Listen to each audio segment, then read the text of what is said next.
Tuesday, October 15th, 2019, Maneco 64, home of alternative economics and contrarian views. So there's a lot of geopolitical mayhem out there. There's a lot of financial instability as well, in my opinion.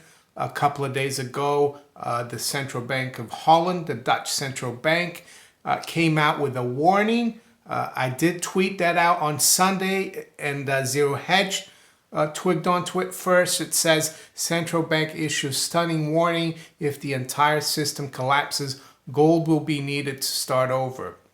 So that was a very interesting story. I won't go over it too much because a lot of people have seen this. I didn't speak about it yesterday in my video. I did speak about it on Sunday in my live stream.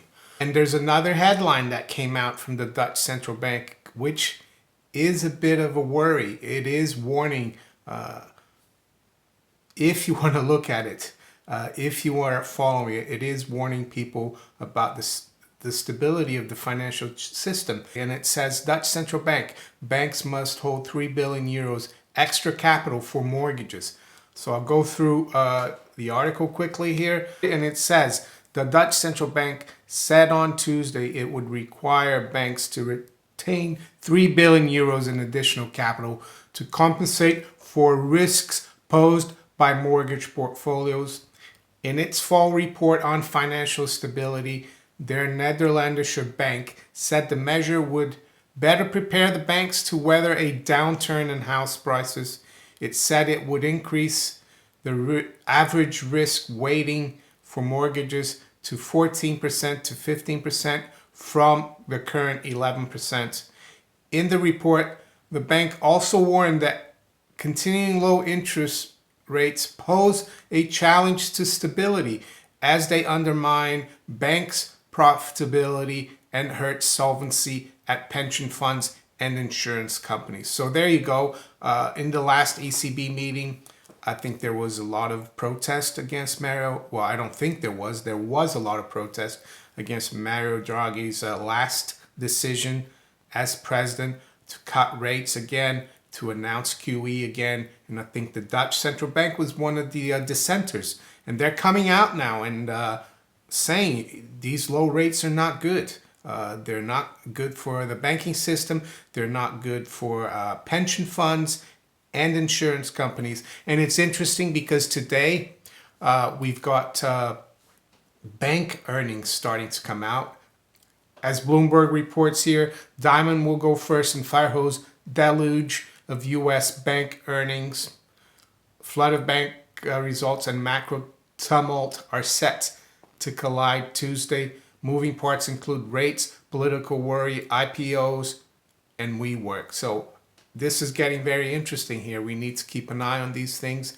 It will affect the market, the bank earnings, and it looks like JP Morgan is going to be the first to issue their results.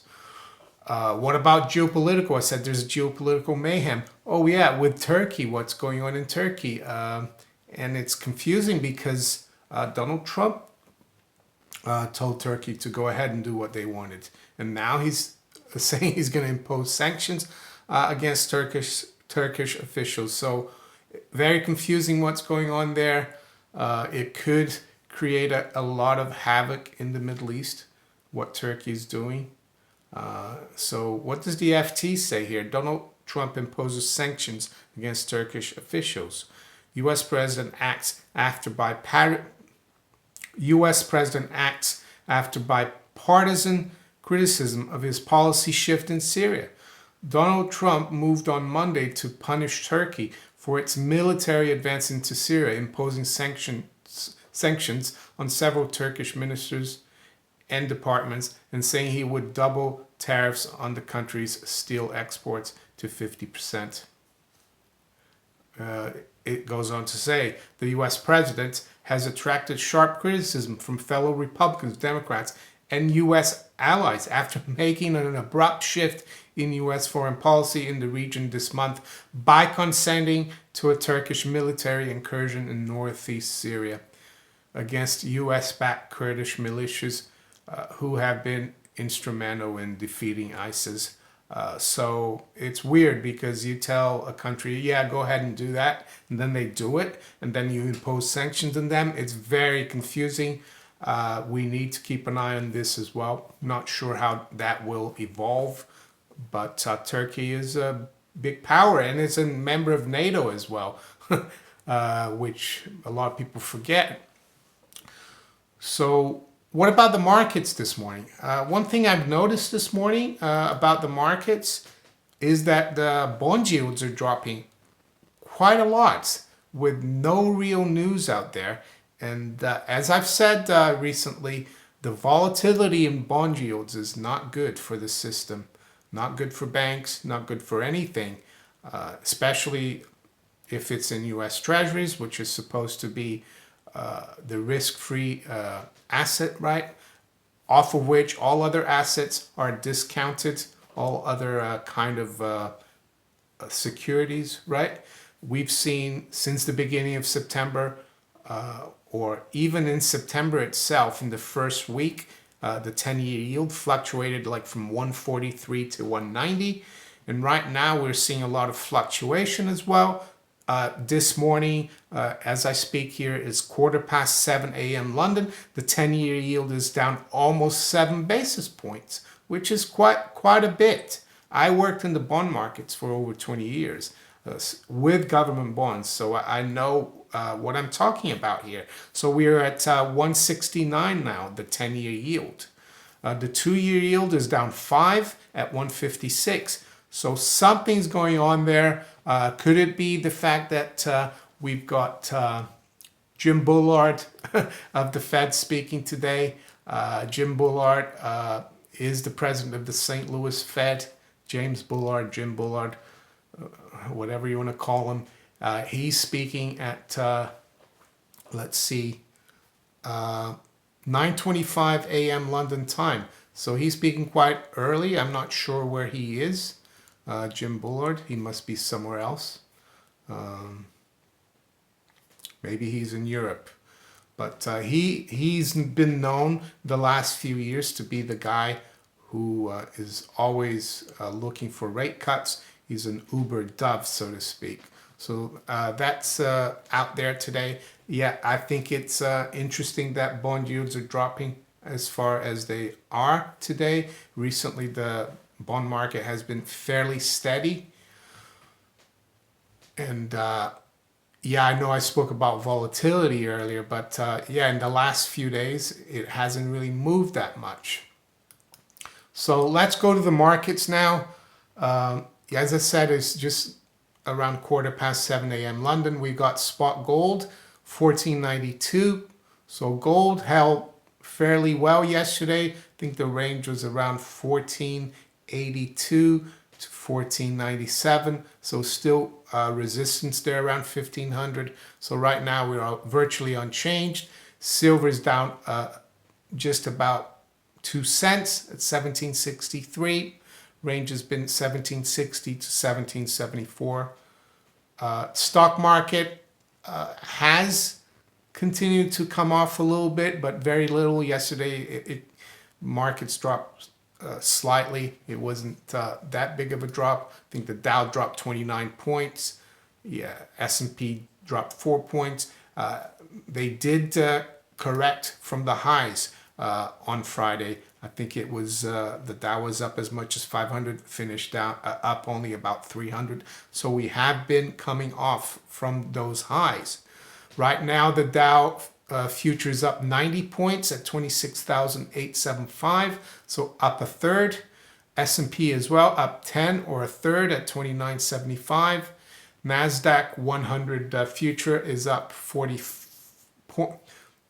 NASDAQ 100 future is up 0.45% at 78.77. Sterling rebounded a little bit. Brexit still, yeah, it's still a mess. It doesn't look like Boris Johnson will be able to get a deal. There might be a delay, or could he succeed in leaving without a deal? I think that's still up in the air. So the pound is rebounded back above 126. Right now is 126.10. Euro is at 110.30, unchanged. Dollar down slightly against the yen, 108.31. So the foreign exchange market is fairly quiet here this morning. Yen, the Japanese yen and the Chinese yuan are fairly steady as well against the US dollar. Crude oil continuing to come off here, down 0.2% WTI at 53.24. Brent crude down 2/3 as well at 58.80. And the bond markets I spoke about already, yields are down there. So not much else to say today for now. So what I see here is a bit of instability in the financial system still out there. I think things are worse than people realize, the general public or the mainstream media wants to put across, or mainstream economists. The fact that the Fed recently announced more QE, even though they don't call it QE, aside from also helping the repo market and more QE, that's not a good sign. That's not a sign that the banks are doing well. We saw recently as well that the Fed dropped liquidity rules, strict liquidity rules on international banks in the US. That's not a good sign. We're seeing the Dutch central bank make some interesting comments about how they will need gold after the next crisis to get the system going again. And we're now seeing the Dutch central bank raising average risk weighting for mortgages by about 3 billion euros because they think that low interest rates create instability. And that's a central bank saying that, not me. So let's keep an eye on things. Aside from the financial instability, we got geopolitical instability, which could be used, I guess, as a distraction to keep people from looking into the state of finances around the world, of the system of the markets. If you enjoyed this video, make sure you hit the like button, subscribe to the channel if you haven't yet. Make sure you share this video far and wide if you think others would enjoy it. You can also follow me on Twitter, Steemit, and on DTube. I wish you all a great day. Take care. Bye.